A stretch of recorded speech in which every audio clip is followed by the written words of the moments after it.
We all get to college thinking, okay, time to learn, but it's almost like we're expected to just know how to learn at that level. Yeah, it's a big leap. Turns out, figuring out the best way to tackle college academics has been a concern for a long time. Get this. Back in 1993, a huge 81% of public colleges offered some form of academic support. Wow, 81%. That's a lot. And even more surprisingly, 13% of all freshmen were enrolled in courses specifically designed to boost their reading or study skills. That really shouts about the need, and the interest in getting better at learning in higher ed. It absolutely does. That statistic highlights a crucial point. Hmm. Succeeding in college isn't always intuitive. There's a whole world of resources out there designed to help students thrive. Exactly. And that's exactly what we're diving into today. Whether Yeah. you're preparing for a discussion about strengthening academic support at your institution, you're an educator looking to catch up on the field, or you're simply fascinated by how students learn and how these programs operate. Well, this deep dive is for you. Exactly. And we've got a fantastic piece of research that really sets the stage for understanding this whole area. It's a 1997 article from the Educational Psychology Review called College Academic Assistance Programs and Practices by Simpson, Hind, Nist, and Burrell. Think of it as a really comprehensive look at what academic support in colleges looked like back then. And honestly, a lot of the core ideas are still super relevant. What's so interesting about this article is its scope. It doesn't just list different programs, it digs into the fundamental thinking behind them. And the key questions that anyone involved in academic support or, anyone wanting to get the most out of it should be considering. Right. Our goal today is to pull out the most important insights from this research. We want to give you a clear picture of the different ways colleges offer academic help, the philosophies driving those approaches, and what to consider when you're evaluating or even thinking about using these resources. It's about making you well-informed without, drowning you in academic jargon. Okay, so the article introduces this really useful way to visualize the different kinds of academic help available. They talk about it as a line or a continuum Yeah, a spectrum. with something called functional reading on one end and learning strategies on the other. What do those terms actually mean when we look at real programs? Okay, so at the functional reading end, the main focus is on strengthening those basic reading skills. Think about it in terms of whether a student meets a certain standard in reading ability, often measured by standardized tests. The article mentions the TASP test in Texas as an example. Programs here typically concentrate on raising that overall reading level and improving specific fundamental reading skills. It's about making sure everyone has a solid base in the mechanics of reading itself. Got it, like ensuring everyone can properly decode and understand the words on the page. So what happens at the other end of that line with learning strategies? That's where the focus shifts to more advanced self-directed learning. These programs teach students cognitive strategies, how we process information, and metacognitive strategies, which are like thinking about our own thinking and learning. Thinking about thinking, right? Yeah. These are geared towards the more complex demands of college coursework, like understanding dense texts or managing long-term projects. So one end is about those foundational reading abilities, and the other is about the strategic thinking you need to really engage with college-level material. It makes sense they'd be at opposite ends of a spectrum. Exactly. The article also mentions that a lot of programs fall somewhere in the middle, right? And that even a single university might offer support that fits into different parts of this line. Exactly. It's rarely a strict either situation. Many programs combine aspects of both. And a university with a diverse group of students might see the need for different kinds of support. For some, addressing those fundamental reading skills might be the priority, while others could benefit more from strategies to organize their workload and grasp complex ideas. And what are the main goals that programs are trying to achieve at each of these ends? Well, for the functional reading approach, the goals are often quite specific. Helping students become skilled readers, maybe pass a required reading exam, or reach a particular reading grade level. Pretty concrete stuff. Okay.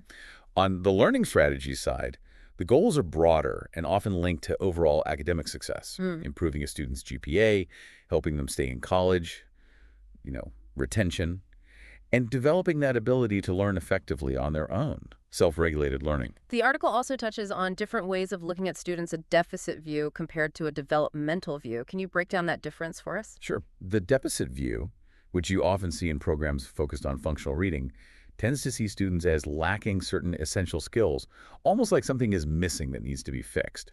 The focus is on addressing those perceived weaknesses. Fixing a problem. Right.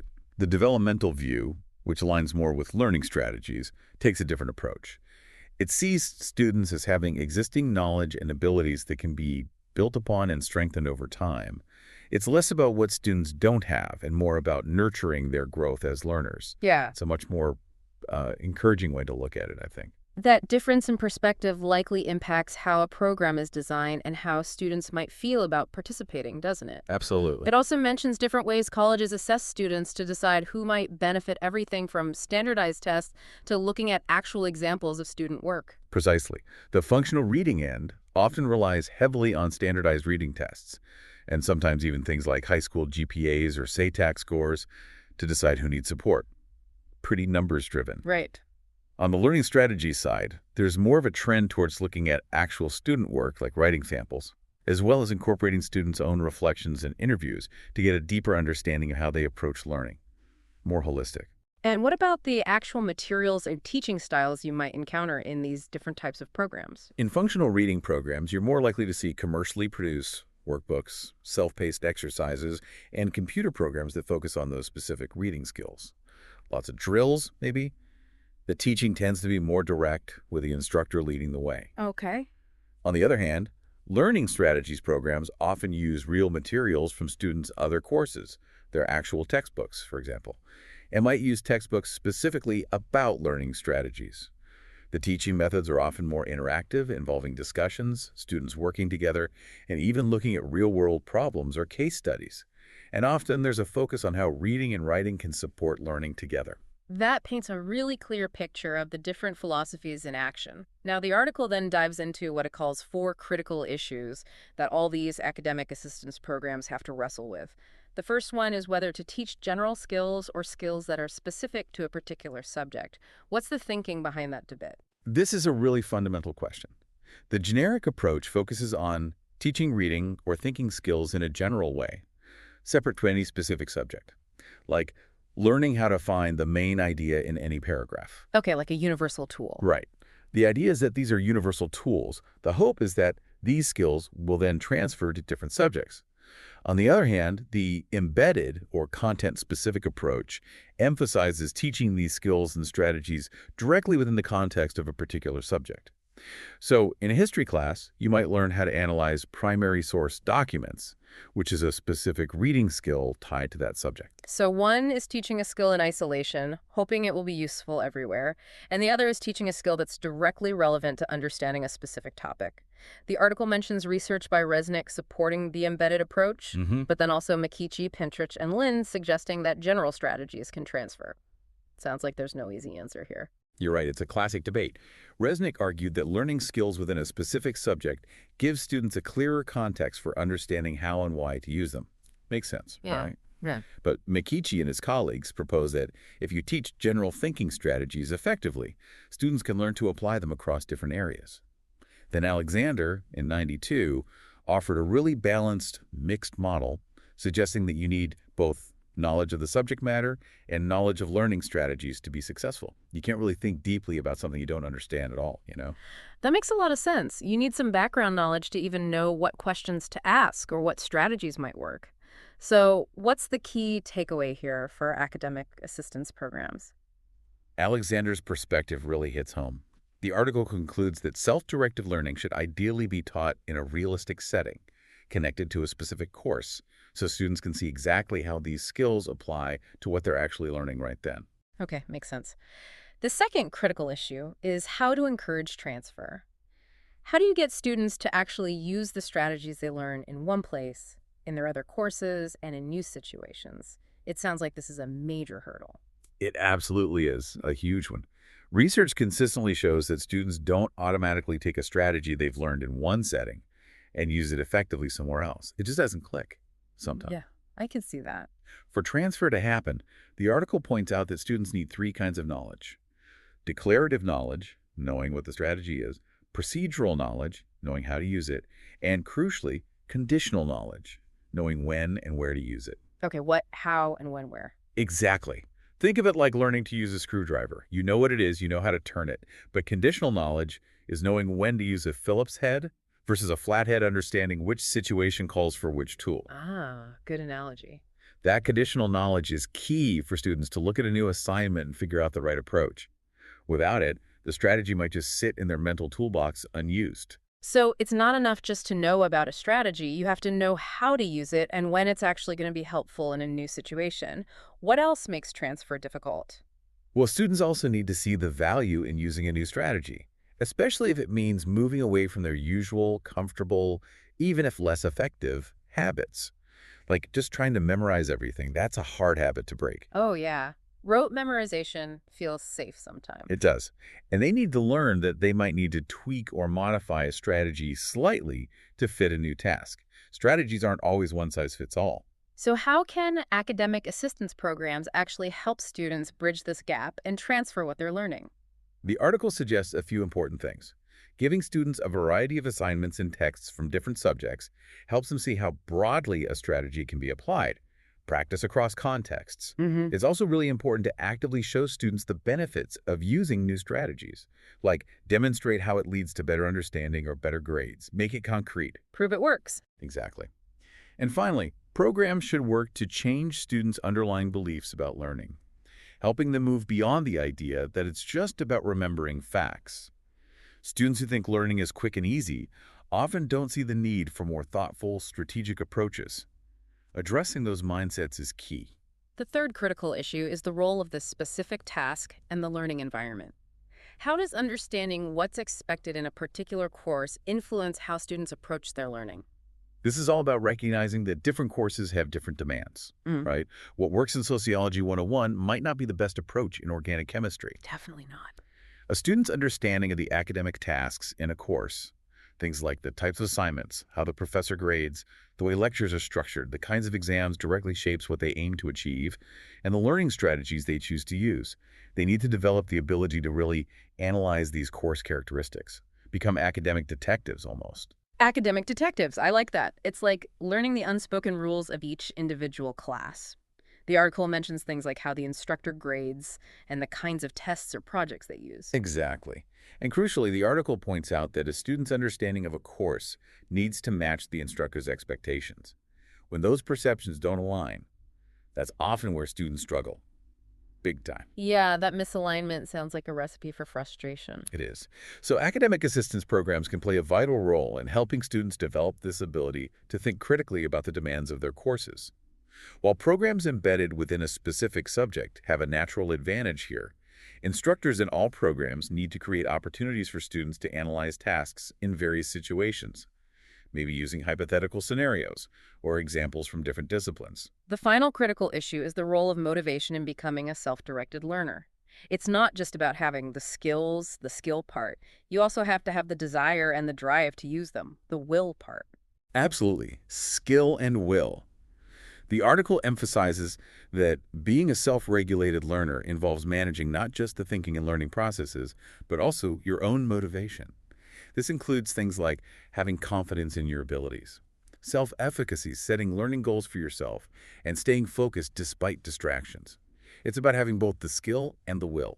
So how does motivation connect with the use of learning strategies? Well, research shows that students who are naturally curious and interested, who see value in the academic work, and who believe in their ability to succeed are much more likely to use effective learning strategies. It makes intuitive sense, right? Yeah, if you care and think you can do it, you'll try harder. Exactly. Interestingly, it can also go the other way.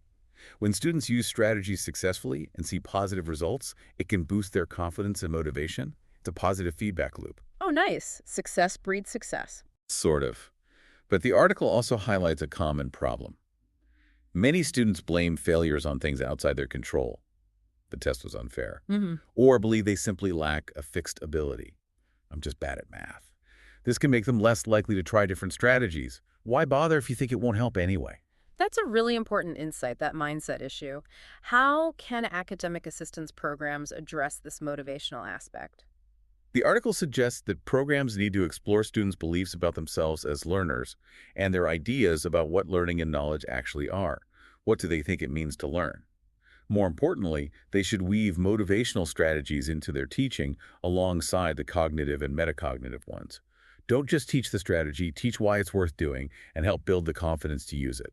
This more holistic approach can have a really significant impact. These four critical issues, generic versus specific, transfer, task context, and motivation, really underscore how complex it is to effectively support college learners. Wow. It's definitely not simple. Now, the article moves on to discuss different program delivery models. The first one is learning to learn courses. What are the main features of these? Okay, learning to learn courses, which you'll find at many different colleges, are generally designed to help students become more self-directed and strategic in their learning. They're based on theories of how we process information and how we actively build our understanding, information processing, generative learning models, that kind of thing. Mhm. The goal isn't just to teach isolated study skills, like how to highlight, but to equip students with a range of learning strategies that they can then apply across all their different subjects, broader toolkit.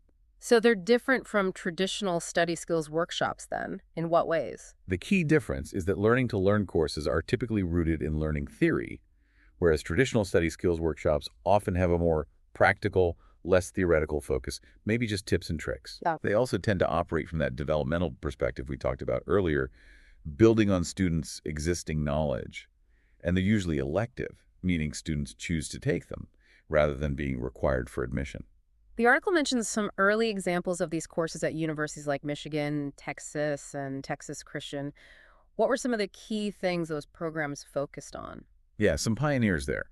The Michigan program, for instance, concentrated on those bigger picture skills like understanding complex material and tackling exams, combining lectures on how our minds work with hands-on lab sessions. Hmm. Texas put a strong emphasis on students monitoring their own learning, that metacognition piece, and covered a wide range of topics, from staying motivated to taking effective notes. And the early program at TCU was more about testing a specific system for learning strategies, developed by Dan Thoreau. A common thread was teaching skills that could be used in different situations. Things like selecting key information, organizing it logically, making connections, elaboration, and checking your understanding. Monitoring. They also all emphasized practice and getting feedback, critical components. It sounds like the core idea is teaching these transferable skills and encouraging students to consciously incorporate them into their own learning process. What does the research say about how effective these learning-to-learn courses actually are? The research shows some promise, but it's not entirely consistent. Studies at Michigan showed that students reported using more effective learning strategies and felt more confident in their ability to succeed higher self-efficacy. Okay, that's good. Students in the Texas program showed significant improvements in reading test scores and in their reported use of learning strategies, and even saw lasting improvements in their GPAs after the course.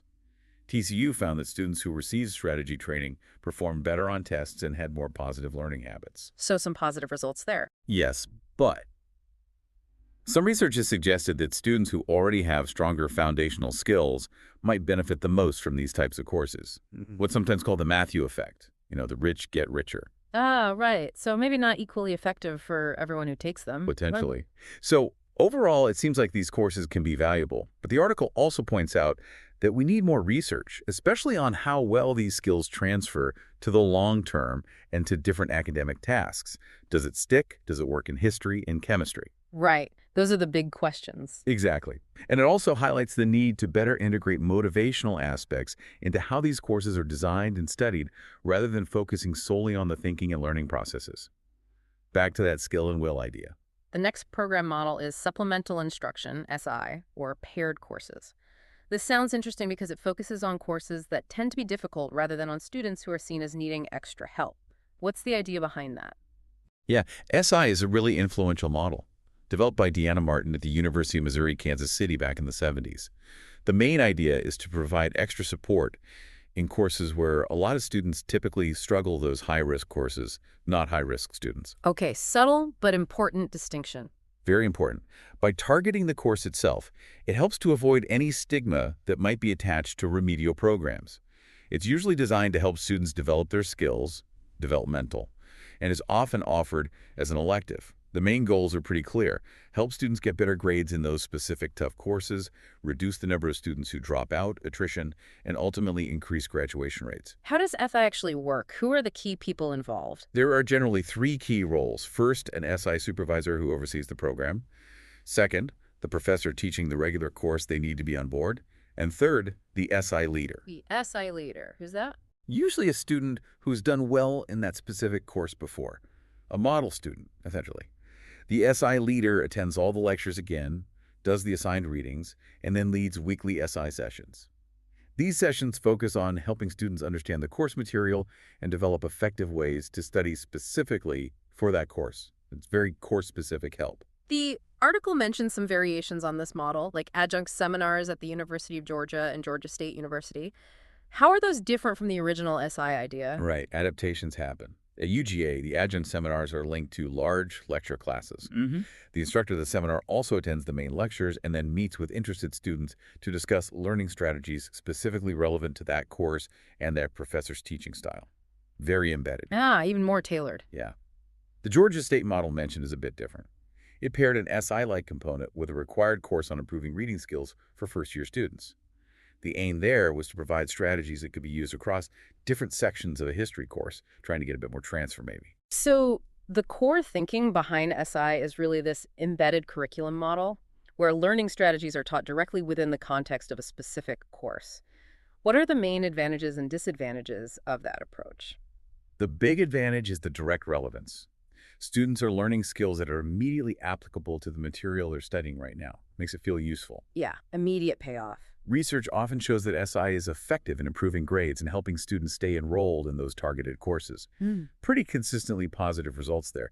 However, the main potential downside is that the skills learned might be so specific to that one course that they don't easily transfer to other subjects. You learn how to ace Professor Smith's history tests, but does that help in Professor Jones's psych class? Maybe not. Good point. Limited transfer again. Also, because SI is often voluntary, the students who choose to participate might already be more motivated or have better study habits than those who don't. That self-selection issue makes it tricky to definitively say why they're doing better. Is it the SI, or are they just more engaged students to begin with? That makes sense. That self-selection factor is definitely something to keep in mind when looking at the research.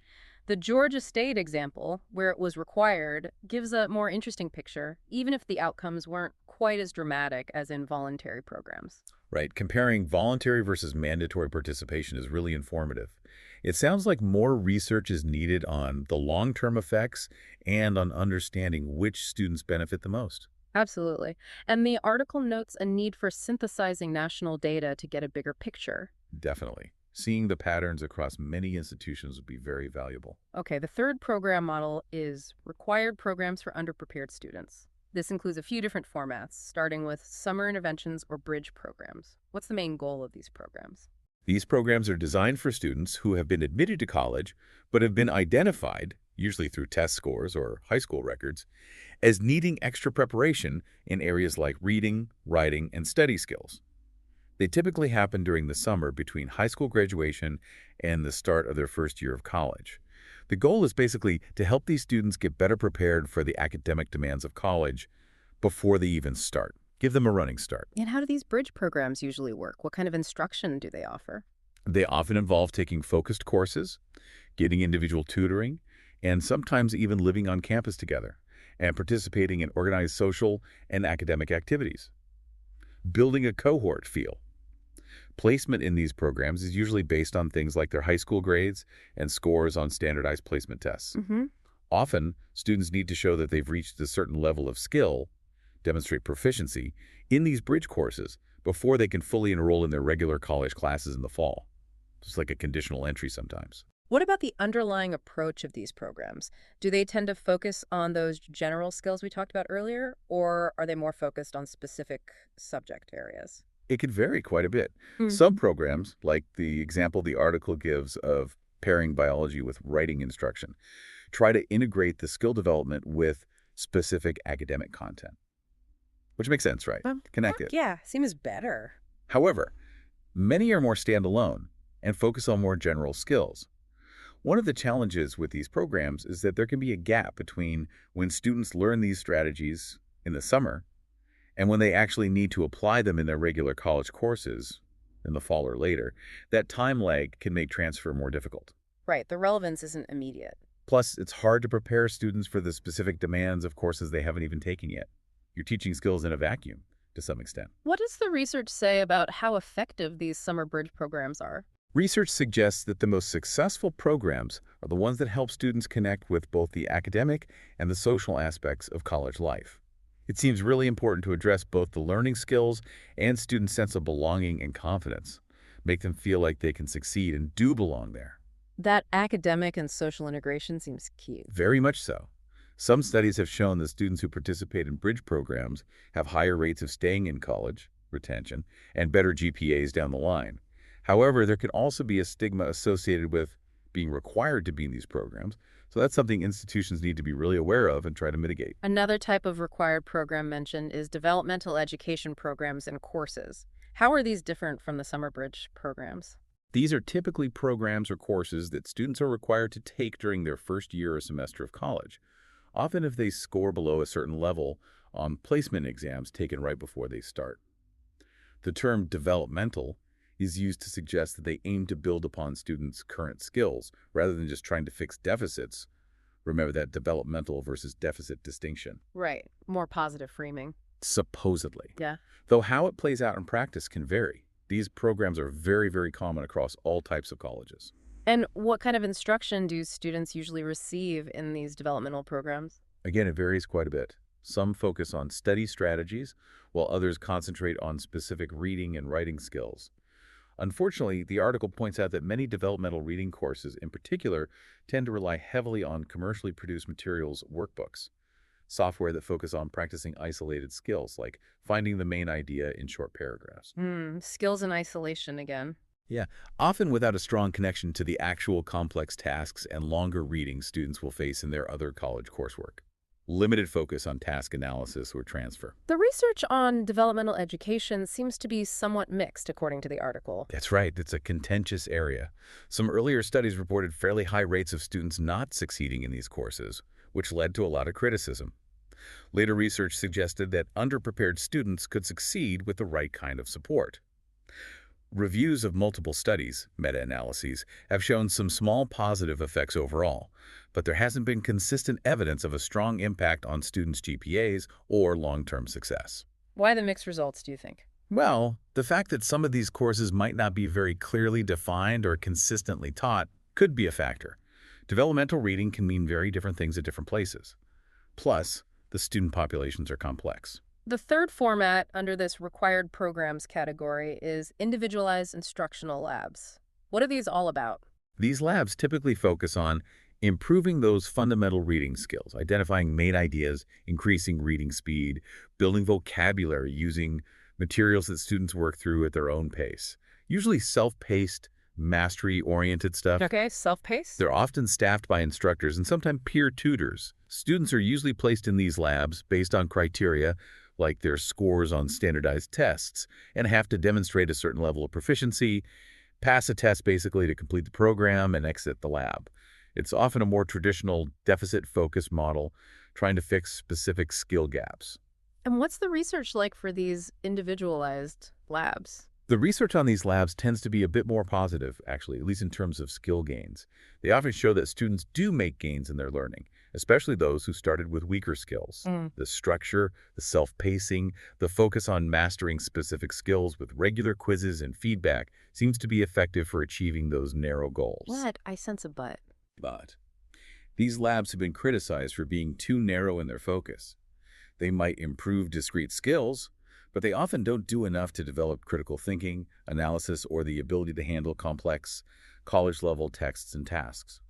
They fix the component part, maybe, but not the whole reading-to-learn process. So looking at all these different kinds of required programs, bridge, developmental courses, labs, what are some of the overall limitations and where might things be headed in the future, according to the article? A key challenge is really defining what we mean by underprepared, and then making sure that the instruction students receive truly addresses their individual needs, not just a generic label.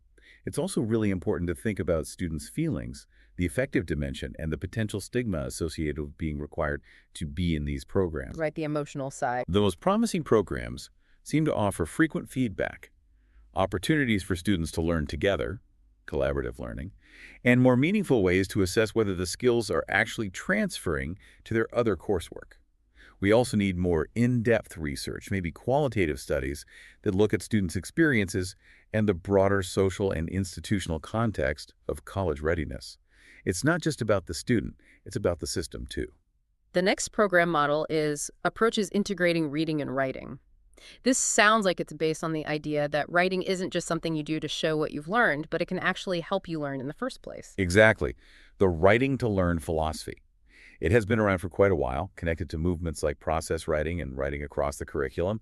It grew out of a recognition that we should move beyond just focusing on the final polished written assignment, and instead use writing as a tool for exploring ideas, clarifying thinking, and deepening understanding. Writing is thinking. And how are reading and writing actually brought together in these kinds of programs? What does that look like? The article describes a few different ways this happens. One common way is by pairing basic reading and writing courses, sometimes even having the same instructor teach both to ensure integration. Okay. Another approach is to pair a writing course with a course in a specific subject area, a content course. So students might be writing about what they're learning in their biology class or their history class, for example, in their linked writing course. Makes sense. And a third way is to incorporate writing activities directly into courses that teach learning strategies, using techniques like asking students to predict essay questions, practice writing out explanations of concepts in their own words, or summarizing readings. Programs also often use more personal forms of writing, like journals and reflection papers, to encourage metacognition. What's the thinking behind these integrated approaches? Why is it believed that combining reading and writing can be so beneficial for learning? The main idea is that writing, especially when it's more exploratory or expressive like free writing or journaling, can really help students to think more deeply about what they're reading or learning. It forces them to process it, make connections, identify gaps in their understanding, and develop a more coherent grasp of the material. It solidifies it somehow. Yeah, it makes it more concrete. When writing is focused on the content of a course, it can also potentially increase students' motivation. They're writing about something relevant, and their confidence in their ability to learn the material. But the research on these approaches seems to have some mixed results, according to the article. Not a silver bullet. Not necessarily. That's true. While some studies suggest that doing more extensive writing can lead to better reasoning skills, the findings aren't always consistent across different studies. Using personal journals, for instance, while popular, often doesn't show significant academic benefits in research studies. The article points out that a lot of this research hasn't fully considered the specific demands of different college courses and disciplines. The way writing is taught in these integrated programs, especially if it focuses heavily on personal expression or a generic writing process, might not always align with what's expected in, say, a scientific lab report or a historical analysis paper. So the type of writing matters and how it connects to the discipline. Exactly. Sure. What are some of the challenges and where should future work in this area focus? It seems we need to really re-examine the role that writing plays in college learning and make sure that the writing tasks we ask students to do are genuinely relevant to the expectations of different academic fields. Different subjects have different ways of using evidence, structuring arguments, different ways of writing, and we need to take that into account. Disciplinary literacy. Right. Future research should explore how students understand and approach different kinds of academic tasks and how writing actually influences their understanding of specific subjects. How does writing a history paper change how you think like a historian? Good question. The final program model we're looking at is learning assistance centers. These sound like they're intended to be a central hub on campus where students can find all sorts of academic support. An umbrella, maybe. Exactly. Learning Assistance Centers, LACs, often bring together and coordinate a wide range of support services under one roof, or at least under one administrative structure. Things like tutoring, workshops, sometimes those developmental courses or labs we talked about, SI support, writing help, all sorts of things. Why bring them all together? Well, the goal is often to provide a more cost-effective and efficient way to deliver academic support, avoid duplication, and make it easier for students to find the help they need.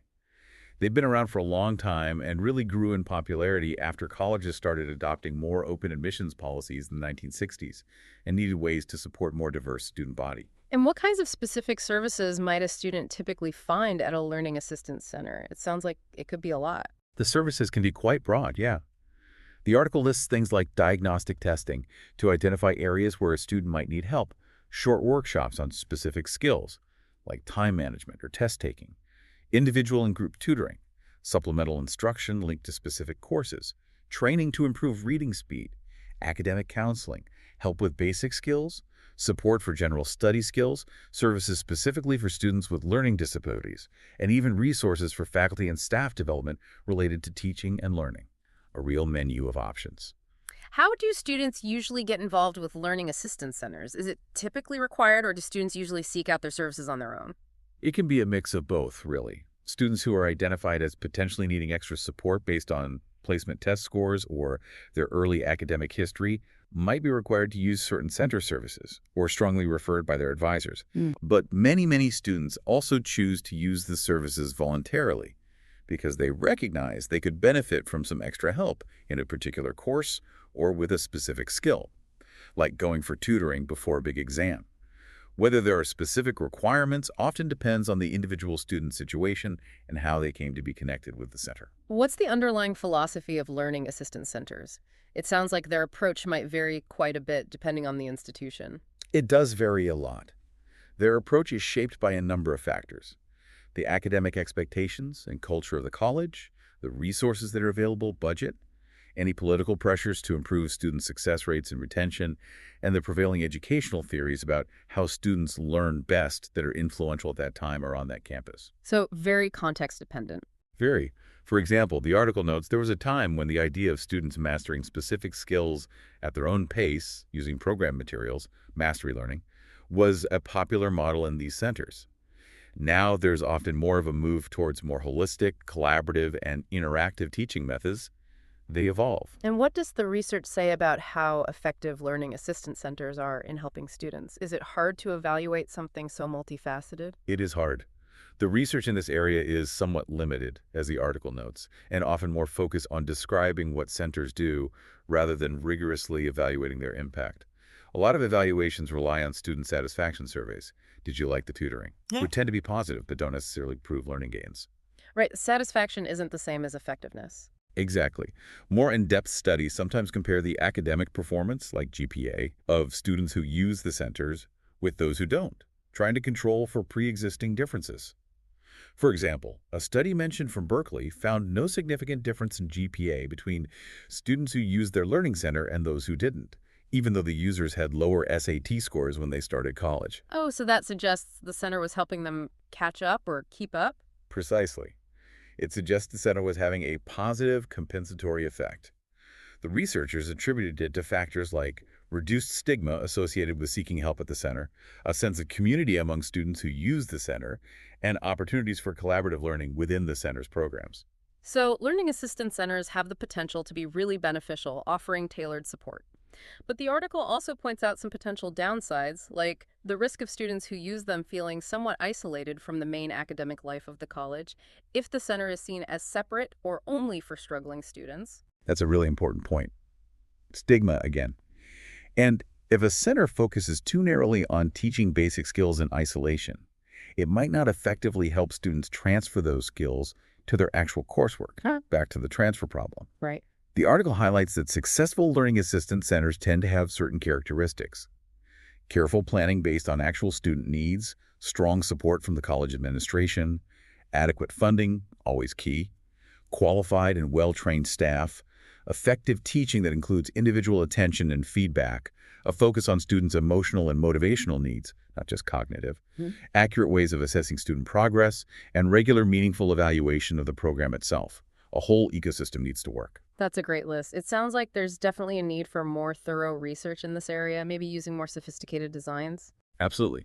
The article calls for more comprehensive program evaluation with consistent designs, controlling for variables like prior achievement, collecting qualitative data alongside quantitative data, and providing better descriptions of the students served and the specific instruction provided. We need to know what works, for whom, and why. Okay, this has been incredibly comprehensive on the program models. The article then shifts its focus slightly to discussing different instructional methods that are used within various academic assistance programs. The first one is the direct instruction model. We're probably all somewhat familiar with this approach from school. What are its key components? Right, direct instruction. While often thought of in the context of K-12, its principles are widely applied. It typically involves the instructor clearly stating the learning goals. Today we will learn. using well-structured materials, providing plenty of explanation and examples of the concepts or strategies being taught, giving students structured opportunities to practice, offering corrective feedback on their work, and monitoring their progress towards mastery. Teacher-led, structured. The article specifically emphasizes explanation as a really crucial part of direct instruction when teaching strategies. What should a good explanation include? According to researchers cited like Winograd and Hare, a good explanation for a learning strategy should cover several bases. Not just what the strategy is, declarative knowledge, but also why it's important or useful, how to use it step-by-step, procedural knowledge, including the instructor thinking aloud to model the process. Ah, the think aloud. Important. Very. And also when and where the strategy can be applied, conditional knowledge, and how to judge if it's actually working effectively, evaluation monitoring. It's about giving the full picture. The article also stresses the importance of the instructor actively demonstrating or modeling the strategy. So it's not just telling students about a strategy, but really showing them how it's done and why it's effective in different situations, making it visible. Exactly. The article also mentions the argument for explicit strategy training, the idea that students, especially those who struggle, often don't pick up effective strategies implicitly. Right. They need it spelled out. Yes. Researchers like Weinstein and Mayer argued strongly that students need to be directly taught learning strategies to truly understand and use them effectively. Dan Suro, who did a lot of work on cooperative learning strategies, outlined key things to consider when developing strategy training programs: the overall scope, what to teach, the sequence, in what order, specific teaching techniques, how to teach, and how to adapt it for individual student differences.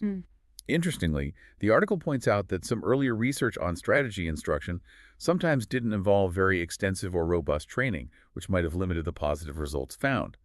More recent studies mentioned, which included more thorough training, showed positive outcomes in areas like how students take notes, annotation, and how they learn in cooperative groups. So the quality of the direct instruction matters. It's also interesting that the article points out that the role of professors in specific subject areas in teaching strategies relevant to their own courses is often overlooked. Yeah, that's a huge missed opportunity highlighted. When professors in different disciplines explicitly teach and model effective learning strategies that are specific to their field, how to read a scientific article, how to analyze a historical document, how to solve a physics problem, it can have a really significant impact on how well students understand and succeed in those courses. It connects the strategy directly to the content. That seems like a really valuable area for potential collaboration between academic support units and faculty. Absolutely, bridging that gap. Okay, the next instructional method discussed is computer-assisted instruction, CAI. Obviously, technology has exploded since 1997 when this was written, but what were some of the early ways CAI was used in academic assistance back then? Right, got to remember the context. Pre-internet boom, mostly.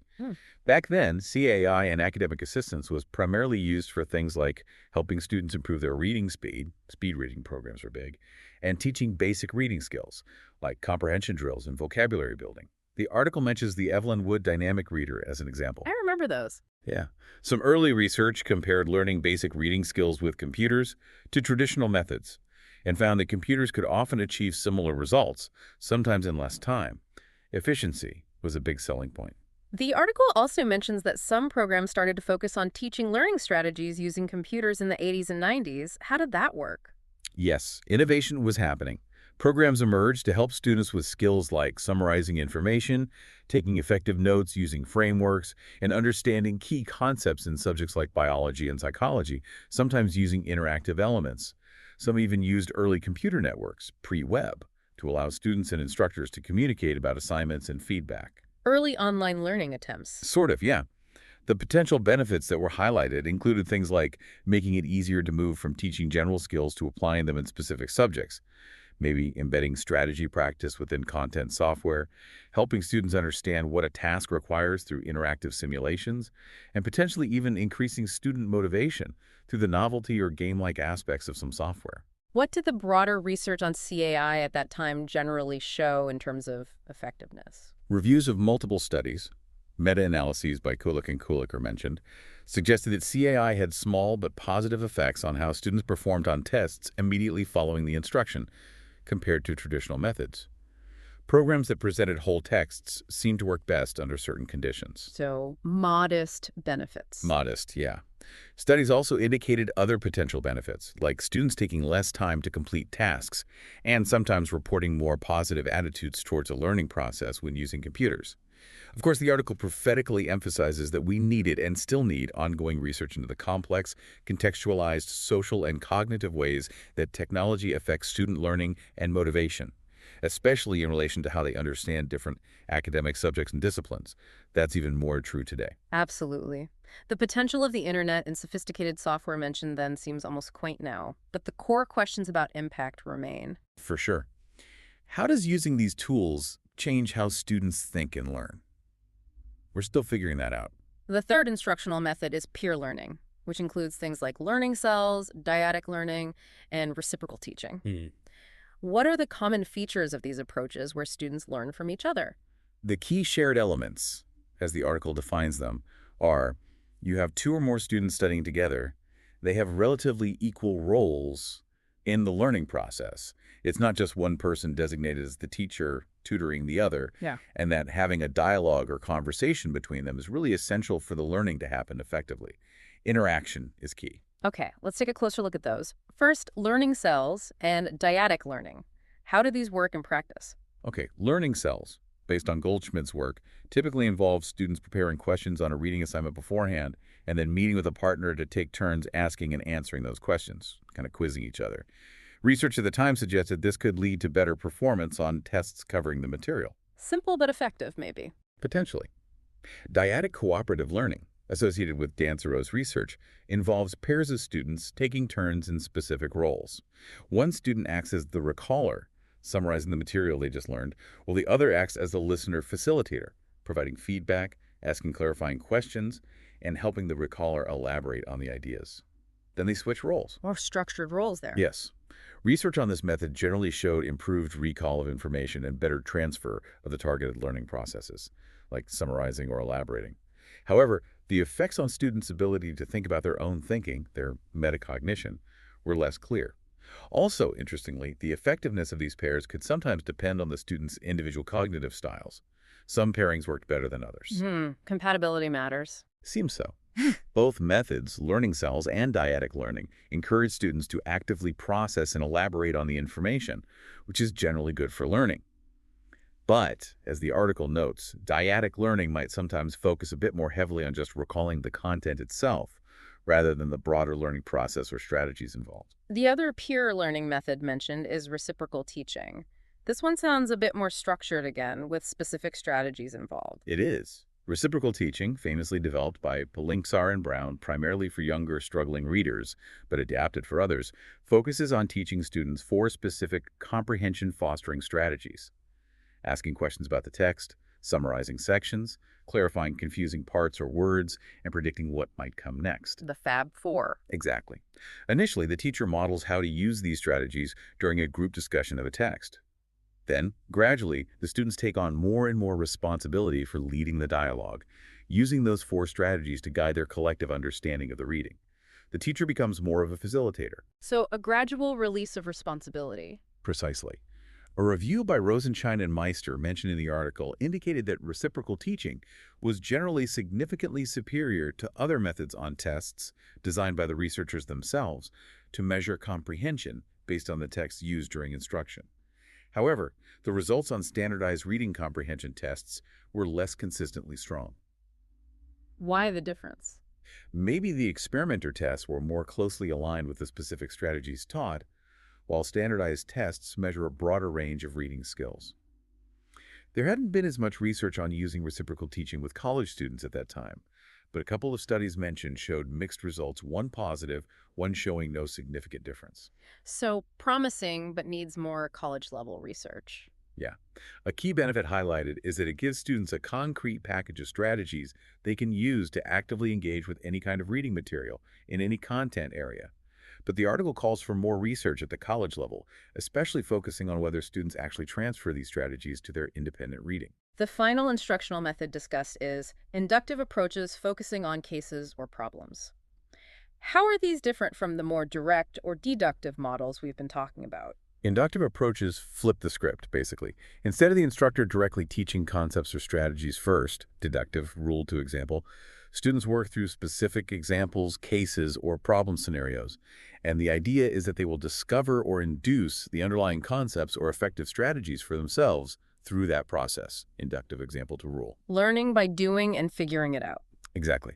The goal is to encourage students to take a more active role in constructing their own understanding and develop deeper insights through that process of discovery and reflection. Less hand-holding, more grappling. The article mentions Gibbs's student-centered model and Butler's work with students who have learning disabilities as examples. How do those approaches work? Giggs's model, developed in the UK, involves students first working independently on analyzing problems or tasks from their own current coursework. Then they come together in pairs or small groups to discuss their approaches and insights.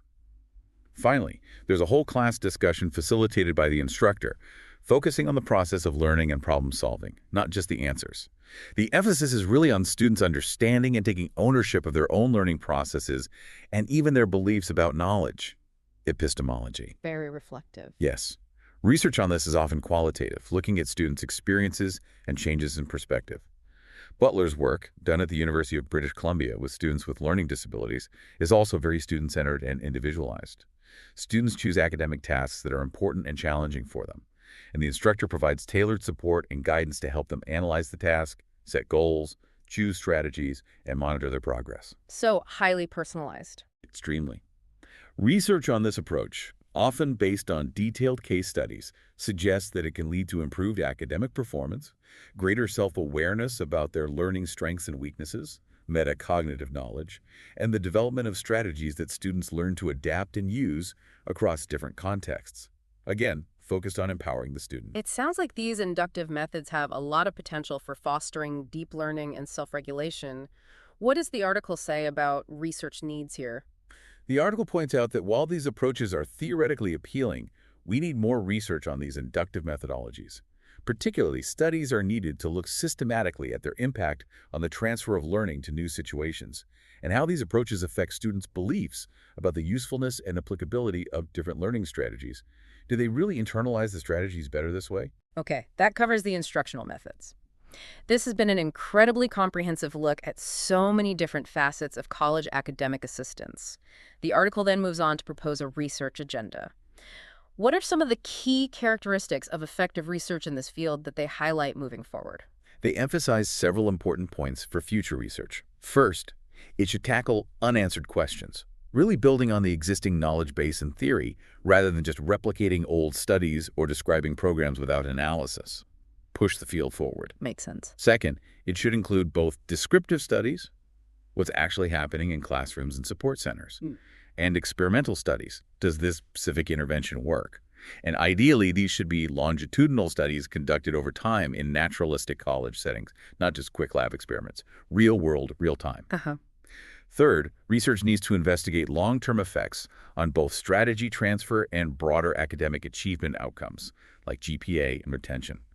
Does the impact last? Crucial point. Fourth, it's important to collect both product data, the outcomes like grades or test scores, and process data, how students are learning, what strategies they're using, their beliefs, using methods like questionnaires, interviews, think-alouds, analysis of student work, get inside the black box of learning. Get the how and the what's. Exactly.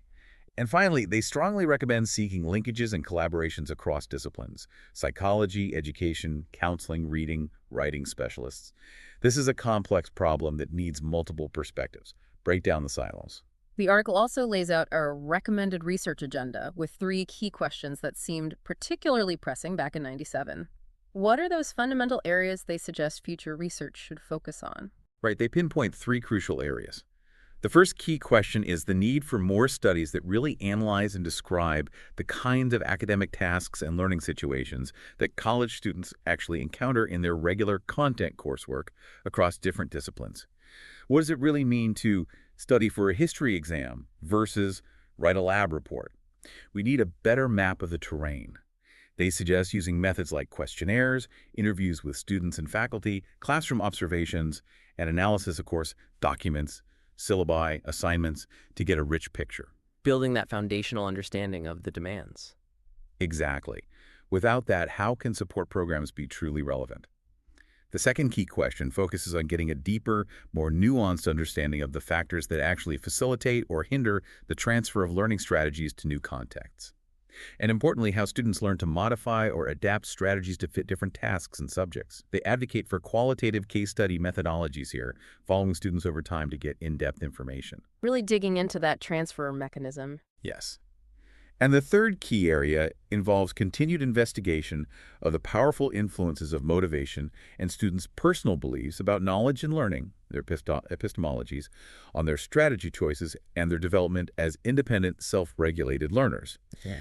How do we effectively address students' potentially unhelpful beliefs about themselves, I'm not smart enough, or about learning, it should be easy? How do we foster a sense of control and agency over their learning? They note this area was particularly under-researched. Skill and will again, and the beliefs underpinning them. Precisely.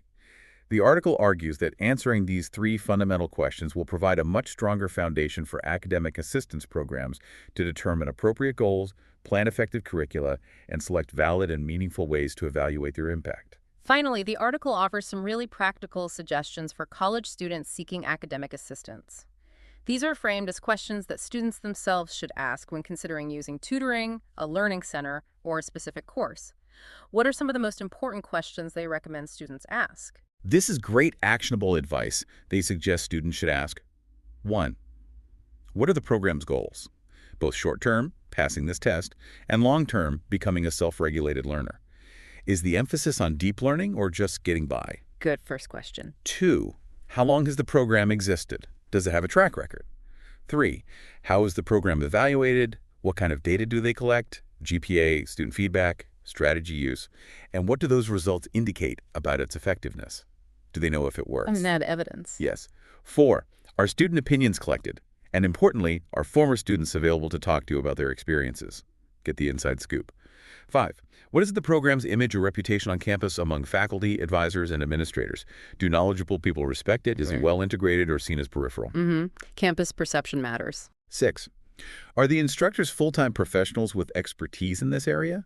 Or are they mainly part-time adjuncts or graduate assistants with less training or investment? Who is doing the teaching? 7. Can you observe a class or see the materials used? Does it look engaging? Is there a good balance of teaching cognitive strategies, the how, metacognitive strategies, the monitoring and addressing motivation? And critically, are the strategies being taught actually based on research or just someone's good ideas? Wow, that's a thorough checklist. Really empowering for students. It really is. It encourages them to be critical consumers of academic support. That's incredibly valuable advice for anyone who's thinking about seeking out academic support in college, or even for educators thinking about how programs are presented. So as we bring this deep dive to a close, what would you say are the main takeaways from this really rich 1997 article? Well, this article really illuminates the diverse, complex world of college academic assistance, as it stood then, ranging from programs focused on the very basics of reading skills, right up to those aimed at cultivating sophisticated, strategic, lifelong learners. It's not monolithic. Right. It clearly lays out those fundamental theoretical issues that all programs have to grapple with, generic versus embedded skills, the persistent challenge of transfer, understanding the task in context, and the crucial role of motivation and student beliefs. The 4 big issues. Exactly. We've explored a whole variety of program delivery models, learning-to-learn courses, SI, required programs, reading-writing integration, learning centers, each with its own rationale, theoretical underpinnings, strengths, and weaknesses. And likewise, a range of instructional methods, from explicit direct instruction and early CAI to the power of peer learning and more inductive, student-centered approaches. It gives a real map of the landscape. And what's a final thought you'd like to leave our listeners with? Something for them to really consider moving forward from this? Given that this research offers such a detailed snapshot from, well, over 2 decades ago now, it really prompts a crucial question for today. Considering the profound changes we've seen in higher education diversity, technology, funding models, accountability pressures, and especially the seismic shifts in technology since 1997, how have these models of academic assistance evolved? What new challenges have emerged, and what exciting new opportunities exist now in effectively supporting college student learning and success in the 21st century? How would this article be written today? That's a fantastic point to really think about. How has the landscape shifted, and are we asking the right questions now? Thank you so much for taking us through this deep dive into the landscape of college academic assistance. We hope this has given everyone listening a valuable and insightful overview of this really important topic.